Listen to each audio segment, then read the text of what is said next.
Good evening, and thank you for a wonderfully warm, loud and rapturous welcome this evening. Welcome to the first and much anticipated, first ever Oxford Royale Academy Great Debate. My name is Julia Abbott, and I'm the Programme Director at Jowett Walk, one of our 13 to 15 sites. My impartiality this evening is potentially why I've been asked to host the event, as we'll be awarding a prize later. This evening will run for about an hour. We'll hear our guest and 4 student speakers, after which you'll have the opportunity to ask questions. A prize will be awarded at the end of the evening for the student judged to have been the best speaker this evening. May I ask you please to turn off your mobile phones and to sit back and enjoy some thought-provoking speaking on a challenging, intellectually stimulating and controversial topic. It is our very great pleasure this evening to welcome Shami Chakrabarti to this beautiful Sheldonian Theatre. Shami was born and educated in London and credits her father as being one of the inspirations behind her powerful voice in campaigning for equality by preserving basic human rights. She studied law at the London School of Economics and was called to the bar in 1994. And I know that some of you here tonight are also considering a career in law. In 1996, Shami started working as a barrister for the Home Office, but several years later gave up the material trappings of a successful lifestyle in the legal world to follow her passion and use her skills to become the director of the human rights campaign group Liberty, the UK's main voice campaigning for dignity, equality and fairness.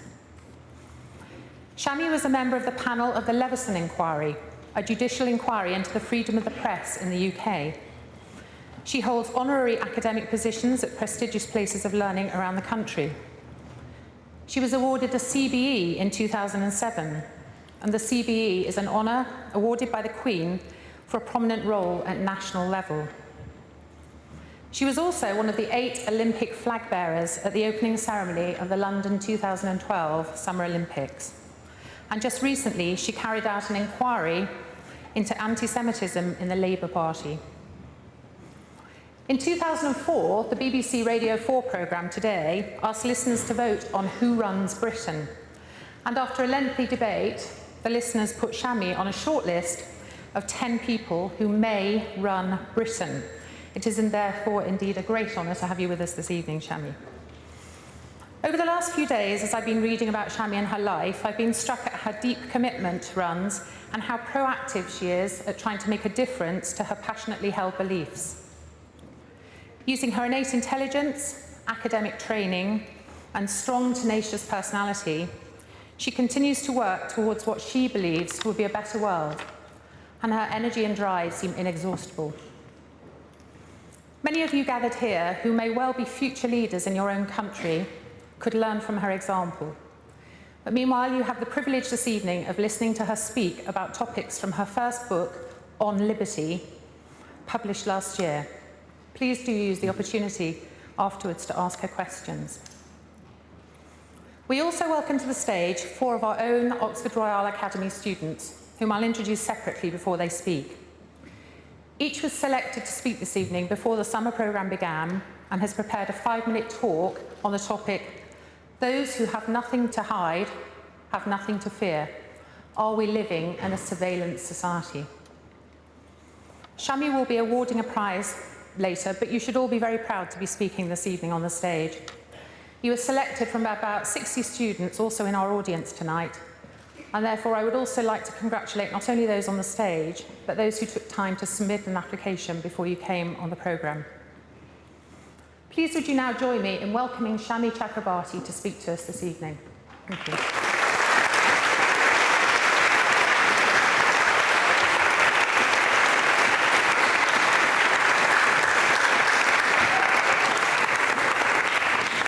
Well, thank you very much, Julia, and thanks to all of you. I hope you're having a lovely stay in Oxford, are you? You may respond, by the way. It's a good idea. Get into the habit of responding, because in a few minutes, when your colleagues get up to speak, it's going to feel so much easier if there's a lovely warm buzz in the room. So what Julia didn't tell you because she told you all the nice things about me, is that you should really be afraid. You should be very afraid to be in a room with me, even a beautiful, beautiful old theatre like this one. Because what she didn't mention is that some years ago, a very popular tabloid newspaper in this country called me the most dangerous woman in Britain. Yeah. Now, there's nervous giggles in the audience now. Right. And you can imagine that I dined out on that title for some years, going up and down this country, talking to people about the importance of fundamental rights and freedoms and not being complacent about them in a great old democracy like this one. And I would go up and down the United Kingdom saying to audiences, be afraid, be very afraid. The Sun newspaper once called me the most dangerous woman in Britain. You get a very different response to that introduction depending on where you are and how confident and how safe people feel. I once went to a place called Derry, Londonderry in Northern Ireland, and said, be afraid, be very afraid, I'm the most dangerous woman in Britain. It was not amusing. And a woman came up to me after the main event over some drinks and said, they only said you were the most dangerous woman in Britain. I really was. And she confessed to me that she had been convicted and imprisoned for many years for her part in the armed struggle during the Troubles in Northern Ireland. Now, obviously, I was slightly chilled to get that response from someone, because I was just a swotty little girl from northwest London who became a lawyer and then a human rights campaigner. But the really important part of that story is the fact that many years after being involved in violent revolutionary conspiracy, the woman in question had now been part of the peace process.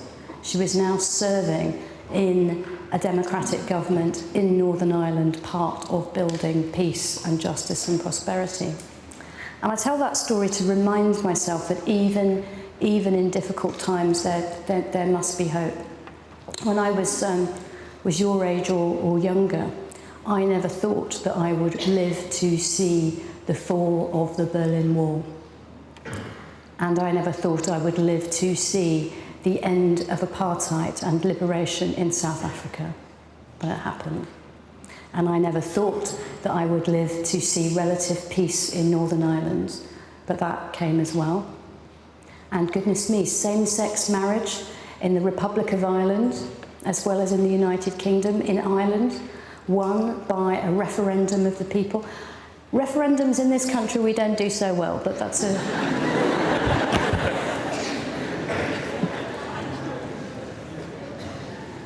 And I say all this to some extent by way of apology, because I'm now a grumpy middle-aged woman, and my generation hasn't necessarily always left the world in the best nick for all of you to inherit.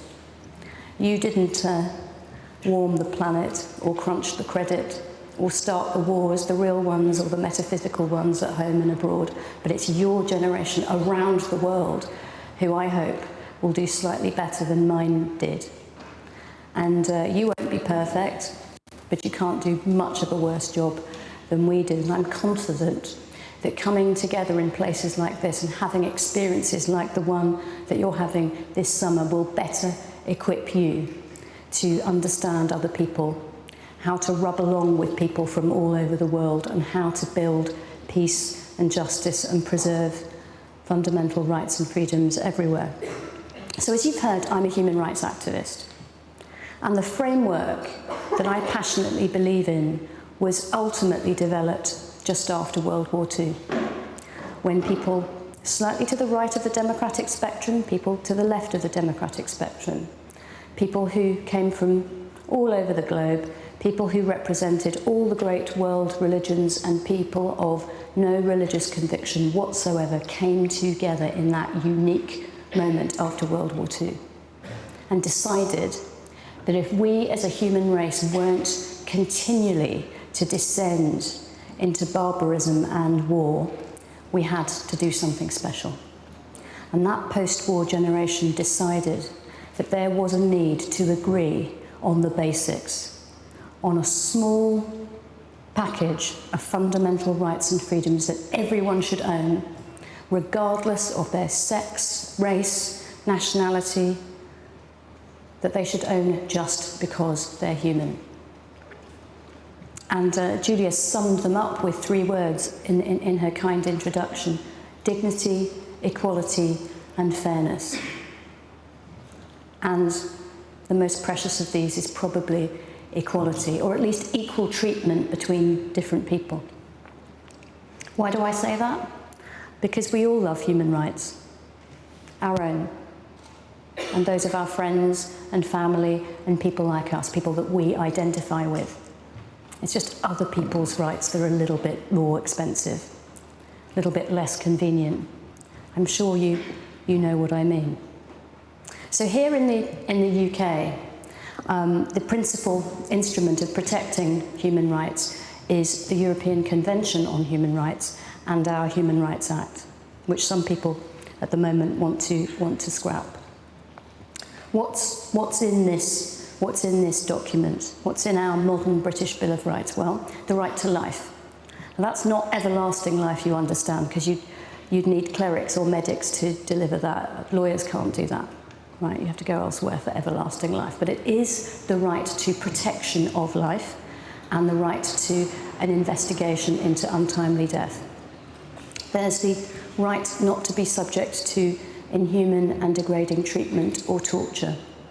And that's been incredibly important, not just in relation to the treatment of people in war situations or in prisoner situations, but also in relation to improving our criminal law so that rape victims are treated more appropriately and sensitively in court. There's the right not to be enslaved. That seems a bit unnecessary, doesn't it? Surely we abolished the slave trade hundreds of years ago. Well, yes, we did, but there are still people who are living enslaved in the United Kingdom to this day, modern day slavery, people in agriculture, people in domestic service who are practically enslaved. The right not to be detained without law, incredibly important. Many of you will know that there are parts of the world, even today, in 2016, where people fear a knock on the door and a disappearance and no right to be taken before a court before you are incarcerated. There's a right to a fair trial, including the presumption of innocence in criminal matters, and a right to representation or legal aid, which has been very much undermined in Britain in recent years. There's the right to respect for your private and family life and correspondence. This is found in Article 8 of the European Convention, and it is going to be the subject of the Great Debate in a few minutes with our 4 brilliant young speakers.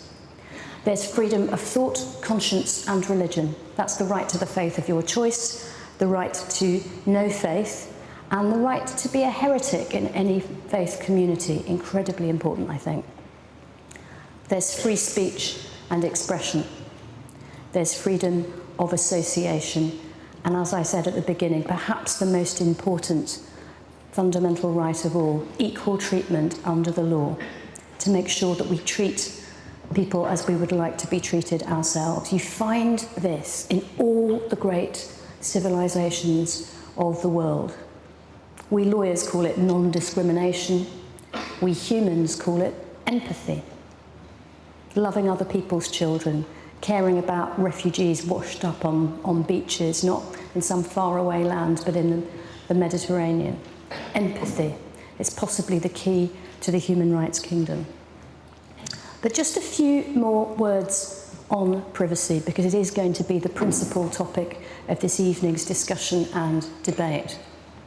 I think that online privacy may be the great modern frontier of human rights debate, particularly in your generation. Now, the internet is the most extraordinary and wonderful thing, as we all know, right? Yeah?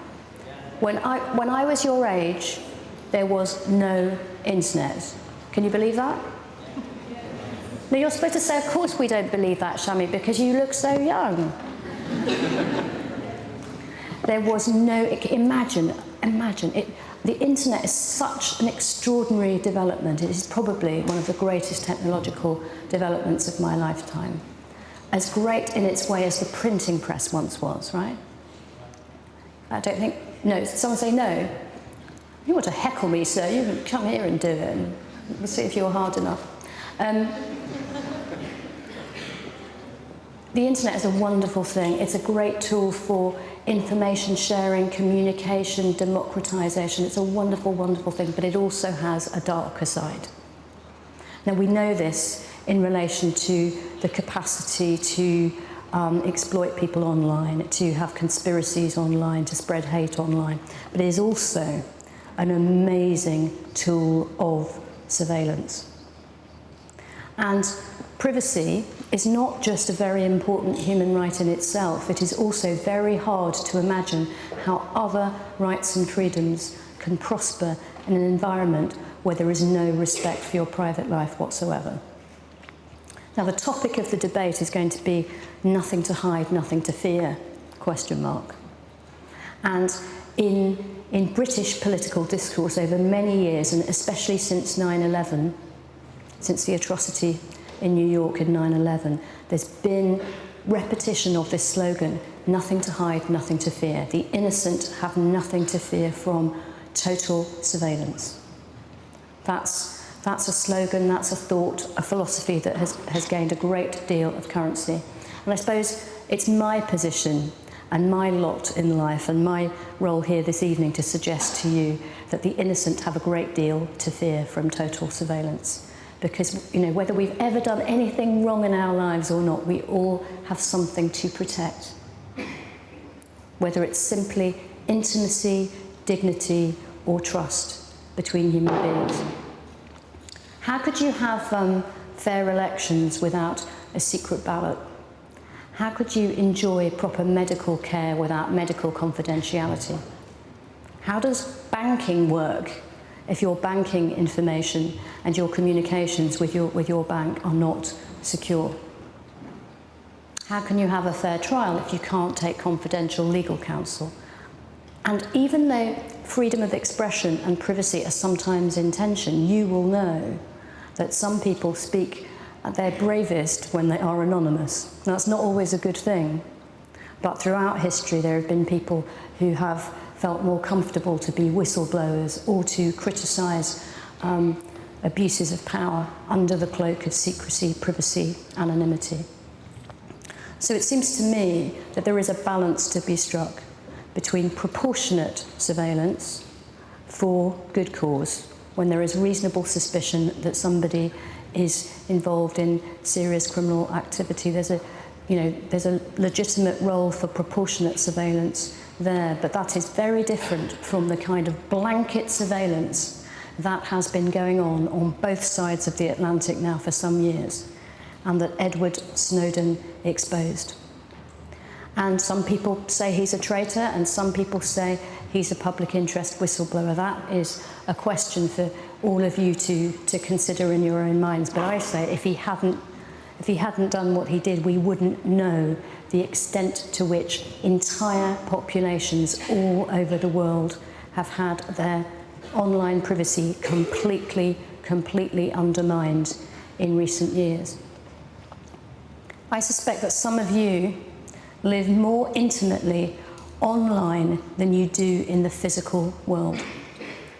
And yet in Britain, at least, if I want to search your premises, your home, or your office, or your private space, I need to go to a magistrate, a judge, to get a warrant to search your premises, unless it's an absolute emergency. But we need no judicial warrantry, no order has to be signed by a judge for your online information to be looked at in bulk. And the argument goes, nothing to hide, nothing to fear. But don't worry, we're going to scoop up all of your online information. We're not actually going to look at it or listen to it. We're just going to collect it just in case, all right? I'm sure you're comfortable with that. Are you? We're just going to collect all of your... Some people are nodding, I'm completely comfortable with that. Okay, so It seems to me that that is the equivalent of saying, and I understand the argument, the internet is a dangerous place, we can't leave it as an ungoverned space, so let's just scoop up everybody's online activity and store it up, your communications, your gaming, which websites you looked at, your weblogs, just every bit of online activity we will record in relation to every single one of you. But don't worry, we won't look, we won't listen, we'll collect it. And if somebody reports that you are a cause of suspicion, then maybe we'll look at it afterwards. That's the argument that people have been making in Britain in recent years. And it seems to me that that is the equivalent of saying bad stuff happens in people's homes. Well, it does, doesn't it? We all know that a lot of crime takes place in domestic dwellings. And in fact, you come to a great old city like Oxford, imagine the antiquity of some of these dwellings here in a place like Oxford. I promise you that any building that has been used for domestic purposes for more than a few years has been a crime scene. A little bit of casual violence, domestic violence, more serious violent crime, sex crime, conspiracies, and so on. So we could say that now we are armed with digital technology. We could change the legal and physical architecture of our society to plant cameras and microphones in everyone's home, in everyone's college, in everyone's dorm room, couldn't we? But don't worry, we're not actually going to look and listen in real time to what you get up to this evening when you go back to your halls of residence. We're just going to save it all up, record it just in case. Are you comfortable with that? So we've got mixed views about that. I myself would be absolutely chilled with that possibility and think of the risk of abuse of power by accident or design that kind of technology and that kind of capacity could bring. Not just political abuse in certain circumstances, as we have seen all over the world in my lifetime, but abuse from hackers, from terrorists, from fraudsters, and anyone else who's got an interest in your private life and your private information. So that's my position. That's my warning. And just one final anecdote. When I carried the Olympic flag with a few other people, many of them much more worthy than me, in 2012, it was quite an experience, I tell you. I was the least sporty person at school ever, and the idea that I'm now an Olympian is really quite extraordinary. The SWATs will rule the world, I promise you, right? One of the people that I carried that flag with is a woman called Doreen Lawrence. Now, many of you may not have heard of her because you're not from the UK, but she is possibly the greatest race equality campaigner that this country has ever known. She is almost the equivalent of a British Mandela or Luther King. But she didn't choose that path, it was thrust upon her. Because many years ago now, over 20 years ago, her son Stephen was murdered by a racist gang on his way back from college. And the police neglected that investigation because they didn't think that his life was as significant as a young white man's life would have been. And I think if I were Doreen, I would have crawled under the duvet with grief, because the untimely death of a child is never supposed to happen. But instead, she launched a campaign for race equality of a kind that the United Kingdom has never seen.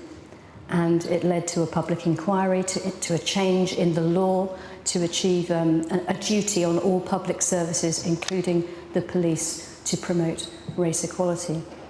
And years after that amazing achievement, Doreen is now Baroness Doreen Lawrence of Clarendon on the island of Jamaica. She sits in the House of Lords, our second chamber. She is a national treasure. She's appeared in TV commercials for Marks and Spencer's, which is a famous shop in the UK, and a clothing line. Years after all of that and all of those achievements, she found out, as a result of undercover journalism, that at the time of her tragedy, not only were the police not investigating her son's killers, because she started causing embarrassment with her campaign, they investigated her instead. and they put undercover police officers in her friendship circle, in her campaign group, in her home. So the innocent have plenty to fear from total surveillance and unchecked power. Thank you for listening.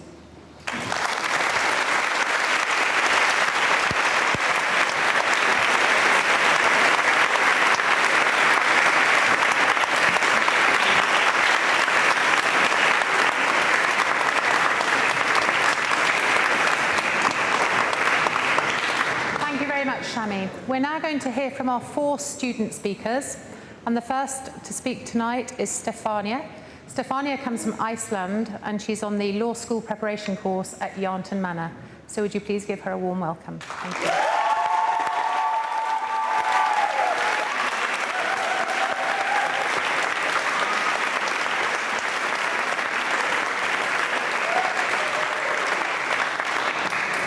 Thank you. Good evening, Ms. Shami Chakrabarti, distinguished debaters, Oxford Royale's Academy's personnel, students from Oxford colleges, and guests. My name is Stefania Ingemarksen, and I will be presenting the wonderful Yarnton Manor in this exhilarating debate. Throughout the 21st century, we have experienced some of the most innovative technological developments this world has ever seen. Inventions such as the Abio car, artificial heart, smartphones, and driverless cars have all had a world-renowned impact on the functioning of our society, specifically on our daily behavior as human beings. Our dependence on technology has become irreplaceable, and our will to share all our information online relentless. It is safe to say that living in this technological age, we have manipulated our findings to serve all of our needs, specifically our fundamental right to safety and security. Throughout the implementation of advanced remote monitoring systems, access control methods, and other security endeavors, we have allowed ourselves to reach a sense of security that previous generations could not even dream about. But as we continue to fund and develop the information communications technology industry, which is already worth £58 billion in the UK alone, we must ask ourselves the following question: where do we draw the line between security and infringement on privacy? The Universal Declaration of Human Rights clearly establishes a common standard of living for every human, and therefore must be followed in order to respect our quality of life. The 2 articles of this historic document which are most relevant to our discussion today are Articles 3 and 12. The right that no one shall be subjected to arbitrary interference with his privacy, family, home, or correspondence, nor to attacks upon his honor and reputation, and that everyone has the right to life, liberty, and security. It is of uttermost importance that we keep these 2 articles in mind when we discuss the issue presented to us today, and as I do just that, I come to the conclusion that I strongly believe the statement, "Those who have nothing to hide have nothing to fear," cannot be applicable to the concept of arbitrary cyber surveillance due to the likely depreciation of quality of life, our unconditional right to privacy, and the misusage of our data. Many are unaware that the statement, "Those who have nothing to hide have nothing to fear," was first used by Joseph Goebbels, who was the Reich Minister of Propaganda in Nazi Germany, and one of the most influential parties in instigating Adolf Hitler's policies. His unconditional support and promotion of ideologies such as anti-Semitism and Third Reich are what strengthened the party, whilst his wide range of effective propaganda caused the Second World War to go on for as long as it did with the support of the German people. The reason why I am mentioning the origin of these words is because we must take into account that today's society is using a term which was coined by a horrific authoritarian regime in order to justify a belief of a full cyber surveillance network. The idea that we are affiliating this subject to one of the most inhumane periods of our time seems to be a recipe for disaster and chaos, indicating that the nothing to hide, nothing to fear policy cannot be implemented as we are looking to maintain a quality of life that respects our fundamental rights. Most of my fellow students at Yarnton will know that I come from an Icelandic and Russian household. As I grew up, I experienced how my two nationalities contrasted in culture, lifestyle, and government regulations, allowing me to ask the question, why are the people in Iceland happier? Even though formulating an accurate comparison is near to impossible, if we approach the question from the context of today's debate, one can make the claim that strict cyber surveillance does not guarantee an improvement in quality of life. Iceland is one of the lowest crime rates in the world, has an excellent reputation for exceeding the maintenance of human rights, and above all, has a firm and just legal framework to prevent an act of surveillance that infringes on our privacy. And if you believe that this just happens to be because we have a population that's smaller than Leicester, the same type of relationship can be found within countries such as Switzerland and Denmark. Whilst Russia, a world superpower, continues to witness an immigration crisis from its citizens and is calculated to have a below-average quality of life. The fact that I personally am not interested in returning to my home country due to a difficulty in shedding any positive light in its current government is another indication of how it fails to deliver a standard of living that I am accustomed to in Iceland and in my current country of residence, Finland. Keeping this in mind, the government has just implemented a legislation that allows telephone carriers and internet providers to store private communications of citizens and hand over data to the state at request, indicating that the rights to my people will continue to be violated. Due to these undeniable facts, I do not believe it would be too far-fetched to claim that any violation of our human rights, including in the matter of arbitrary surveillance, will depreciate quality of life. Edward Snowden once said, "Arguing that you don't care about the right to privacy because you have nothing to hide is no different than saying you don't care about free speech because you have nothing to say." Our essential right to privacy allows us to express ourselves selectively and forms a society where we can be individuals. Without the regulation of surveillance, there is room for governments to abuse their power and infringe on the privacy of the citizens without concrete evidence of a crime. Some might claim that if we are committing to respecting the privacy of all citizens, surveillance of individuals participating in criminal activity is wrongful, and that we should either subject everyone to an excessive surveillance program and no one at all. We're going to ask you to finish now, to finish your 5 minutes. Thank you very much. Could you all Can I join me in finish thanking? a sentence?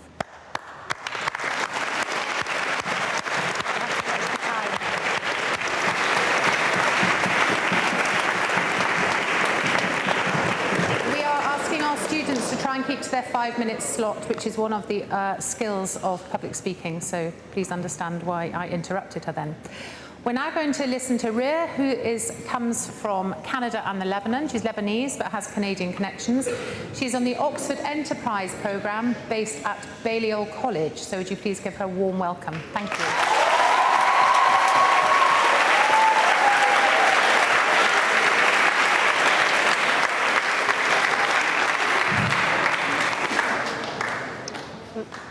Good evening. In your city, in your town, in malls, in your workplace, in your streets, or even right here in this room, all kinds of cameras are recording every move you make. Technology starting during the 20th century, and since then we've only been going forward. The 20th century was the most efficient, creating ways to cure some cancers, the internet, developing cameras and security systems, while the 21st century just mastered them. Those who have nothing to hide have nothing to fear. Are we living in a surveillance society? If you have nothing to hide and so nothing to fear, it does create some sort of safety, but that doesn't mean that your privacy should be violated. Having nothing to hide actually creates an immunity to all of the surveillance that invades your daily life. Some might argue that we need more surveillance and security, and that it can be useful to avoid any crimes and dreaded actions. It would make neighborhoods and streets feel safer, but that doesn't mean we should start setting up cameras on every corner. Firstly, I'm going to address the most obvious point, which is basic human rights. Each person on this earth is entitled to privacy and freedom. It's the main reason we've created copyright. Being watched all the time isn't healthy for anyone. It creates the feeling of guilt and fear. They will sense as if their thoughts and actions are being controlled and limited by the fear of doing something wrong, exactly like what George Orwell wrote about in his book 1984. And maybe, instead of stopping at cameras, we can start surveilling people by placing microphones to record conversations. Isn't that better than filming anyways? Because then we'll have proof of what's being said instead of interpreting actions. All of this progress in technology should be used for the better. Yes, some surveillance is needed in restricted areas. However, we can't film people all the time only because they might be guilty or might do something unpleasing. Imagine you're walking in the streets and you feel like someone is watching you. That is the same feeling you'll have with cameras around. Democracy is defined as government for the people and by the people. They are not allowed to make them feel as if they are standing against them. They are supposed to trust us like we trust our government. It doesn't mean they have the right to disrupt one's space. Can you picture a camera looking into your backyard or through your window? How would that make you feel? All this time, we have fought for our right and freedom and privacy. We would just be going back in time if we took that away by arguing it's to make everyone feel safer.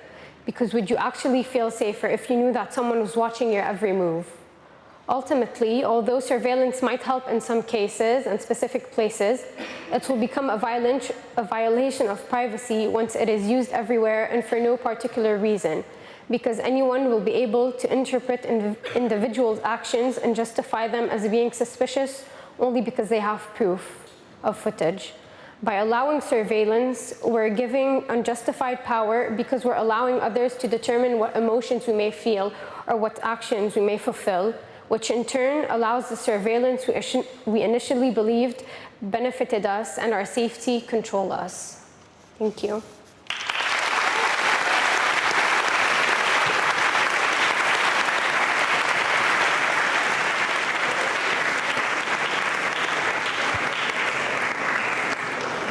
Thank you.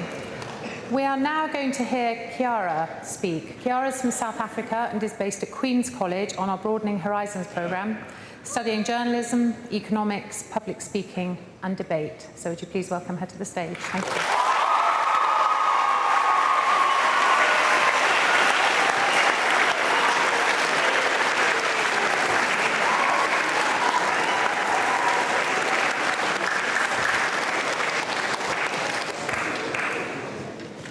In Plato's Timaeus, the idea of a demiurge, the father of a universe, is introduced. This divine artisan sought to model our world after a world of perfection and of beauty. The demiurge wished to create a world as good as possible, but he was forced to make our world out of chaotic pre-existing matter, and as such, our world remains imperfect. But in the demiurge's perfect world, we may assume that freedom is a basic human right and that privacy is an integral part of everyday life. We may assume that citizens of that world live without fear, that women can walk alone at home, alone through the night, without feeling vulnerable, that equality is granted to all in every way, that wages are fair for both genders. We may assume that economic inequality is but a grim fairy tale, that poverty does not exist, that no one falls victim to hate crime or hate speech. We may assume that every right granted to every person by the United Nations Universal Declaration of Human Rights is promoted and enhanced. We may assume that slavery, that human trafficking do not form part of that utopian existence. We may assume that governments exist for the people, to serve the people, and to protect and to promote their human rights. That exploitation in politics, in business, in the press does not occur. In that perfect world, we may assume that the rights of every individual, of every adult, and of every child are respected and always protected. Plato's theory of creation presents to us the conflict that we are constantly living with, the real versus the ideal. And our world, the real world, is imperfect. In our world, human trafficking and slavery, they're all realities. In our world, sexism, misogyny, homophobia, racism, xenophobia, fascism, and bigotry all exist. In our world, Donald Trump is running for American presidency.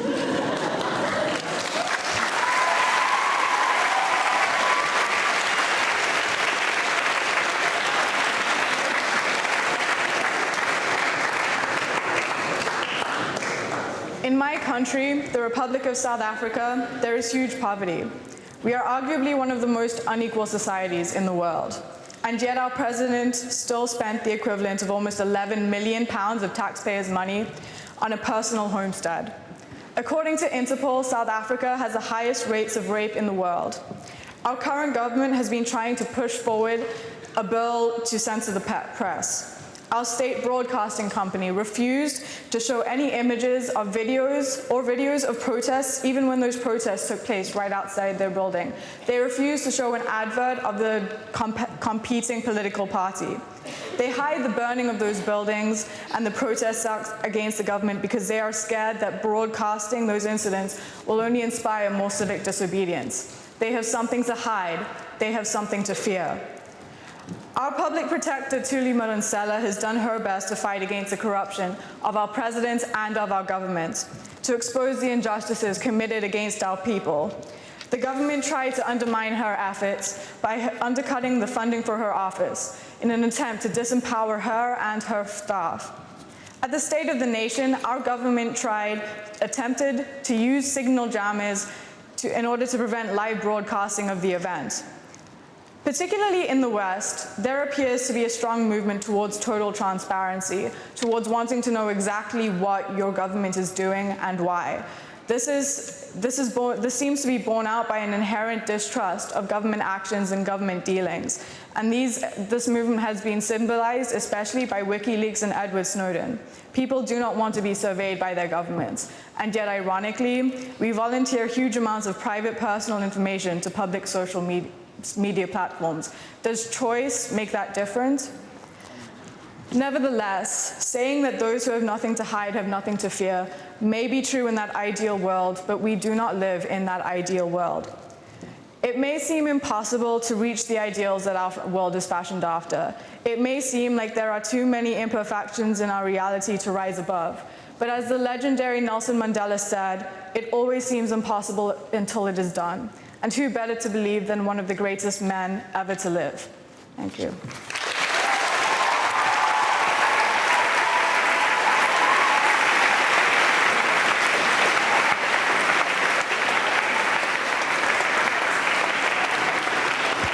Thank you, Chiara. Our final speaker tonight is Alexander. Alexander is from Poland and is on our engineering preparation program based at St. Cat's College. So please give him a warm welcome to the lecture.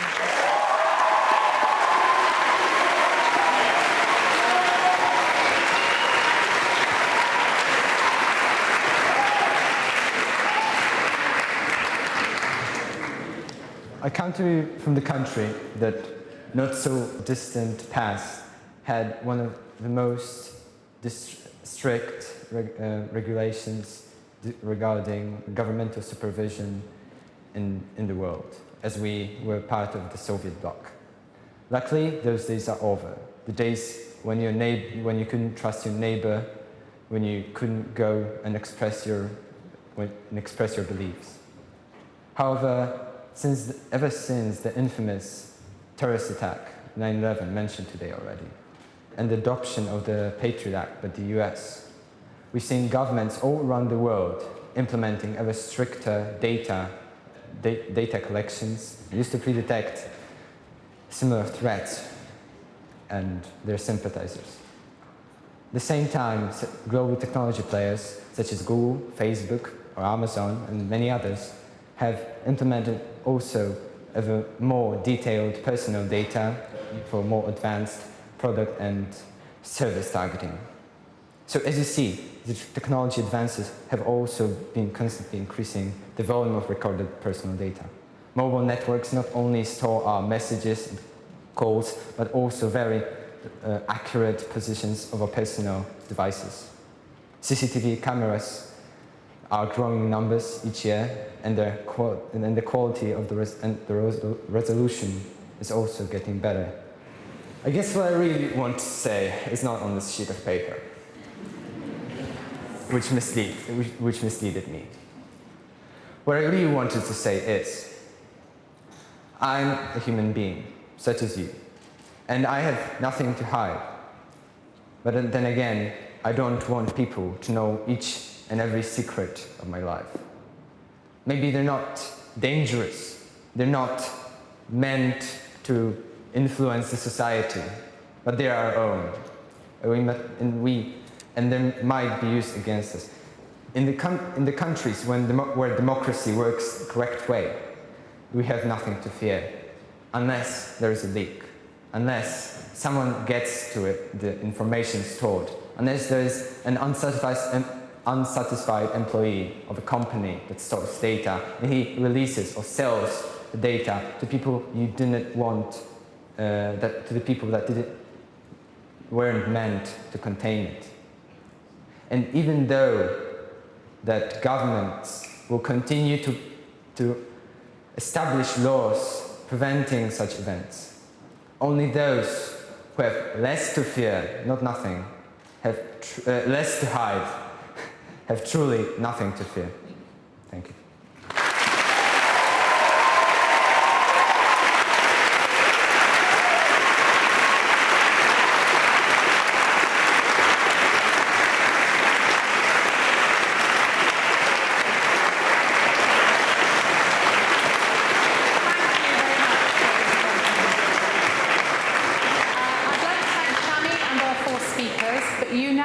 Opportunity to ask questions to either Shami or the 4 student speakers.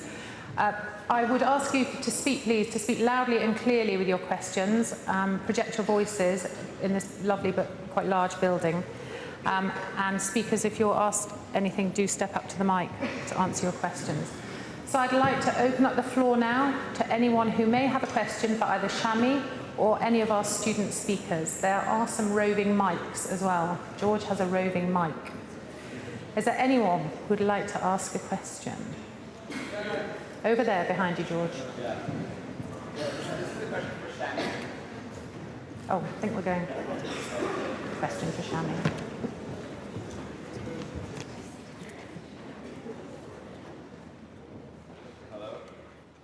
Hello. So this question is regarding your job as a human activist. So what would be the major challenges or difficulties you faced as a human rights activist, apart from being called the most dangerous woman in the world? Well, I think you sort of make quite an important point with your question, because I had the privilege of being a human rights activist in a long-established democracy like the United Kingdom, though it's certainly going through a very strange time at the moment. But I never had a real fear of personal threat. Yes, I got called some names in the media and had some unpleasant things online and so on. But of course, my fellow human rights activists all over the world have been disappeared, have been arrested, have been tortured. So I had a very privileged life, but I would say that the greatest danger to rights and freedoms in countries like this one is complacency, because people think that the bad stuff will never happen to them, and they forget that democracy, the rule of law, and civilization itself can be very fragile indeed. But thank you for your question. Thank you.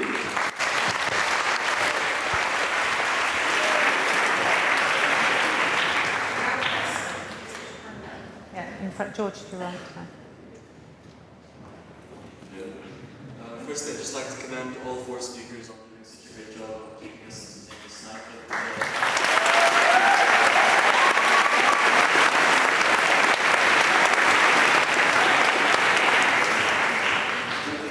like to ask Shami a question. As your position as a barrister, what does it take to reach the height or the optimum opportunities that you have been given? What does it take to become a barrister in the UK, and what have you done to give yourself these opportunities? Thank you. So, in case you didn't all hear it, was what does it take to be a barrister and to succeed in the law in the UK? Here I have to make a confession, because my generation had it a lot easier than the current generation, not least because I went to a state school. My parents didn't have to pay for my schooling. I went to the London School of Economics, but I was given a full grant to maintain myself by the government, and there was 0 tuition fees. So that was a very good start that I had, and I'm rather ashamed to say that I'm now in my late 40s, and my generation of British politicians took that particular opportunity away from your generation, who now have to pay tuition fees, have to often rack up really quite considerable debts just to get their law degree and train for the bar, and that's a considerable disadvantage. And so we're already seeing now that the people who go into some of these professions are from more affluent backgrounds and so on, and I think that's a real shame. But beyond that, of course, one needs tenacity, one needs energy, one needs integrity. But I think the most important thing to recommend to all of you is to do work that you love. Of course, everyone needs to eat, and we need to feed our children, but we need to feed our children and look them in the eye as well. Good luck with whatever you do. Thank you.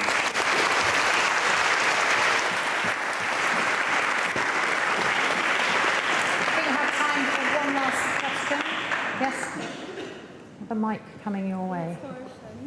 Okay, would you like to use the mic?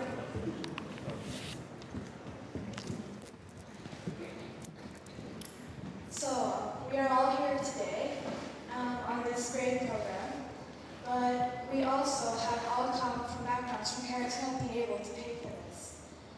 Nowadays in our world, we have large amounts of poverty, inequality, conflict in so many places around the world. And it is exactly the people who least suffer from these things that receive the greatest education to be able to tackle them. So my question is, what is your opinion on this about us who have least in general suffered from these issues that we have nowadays in the world? How can we help our future, of the other people in the world? Fantastic question to end with. Of course, by definition, everyone in this room has a privileged life. I do.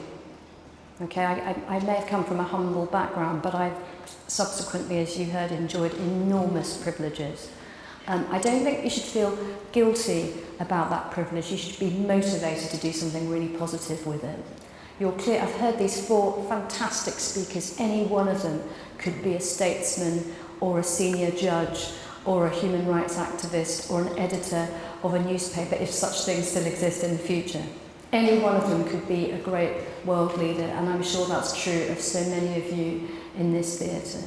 I hope that you'll remember this wonderful experience that you've had in Oxford this summer, and the people that you've rubbed along with, and the challenging ideas that you've heard. I hope that you remember these great injustices of the planet, and when your time comes, you'll do something about them. Thanks so much.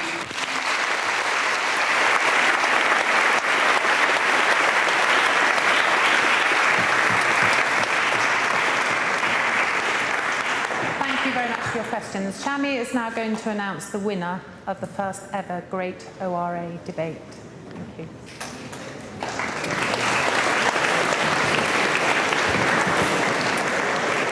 And now there's a hum of expectation in the room.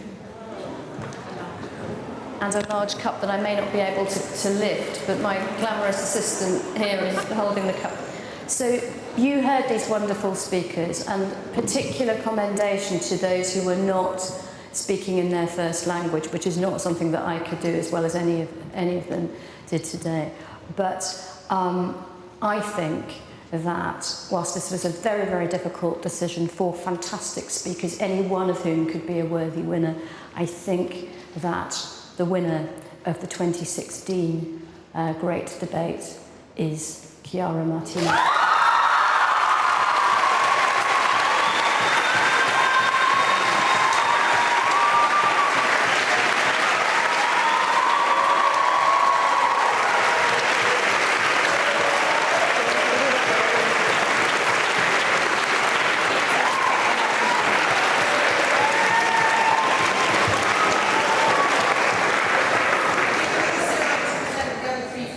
With a slightly smaller version of the cup, so if you'd like to give them a round of applause as well.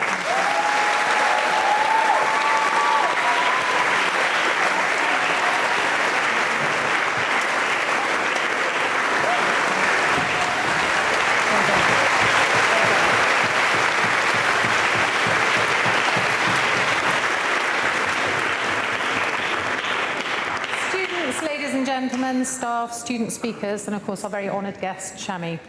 That concludes our first ever ORA Great Debate, and I hope you'll go away with new ideas, new thoughts, inspiration, and perhaps a resolve to act in some way to address the very real and relevant controversial issues surrounding civil liberties and human rights. One of the many amazing aspects, I think, of this summer programme is the opportunity to try something new. And I admire and congratulate those of you who applied to take part tonight but weren't selected to speak. Remember, great things never came from comfort zones. So to further encourage intellectual curiosity, we'll be giving each of you here tonight a copy of Shami's book on liberty as you leave the theatre. Please take one from the staff, I believe, at the doors as you go. Thank you for coming tonight. I hope you've enjoyed yourselves, and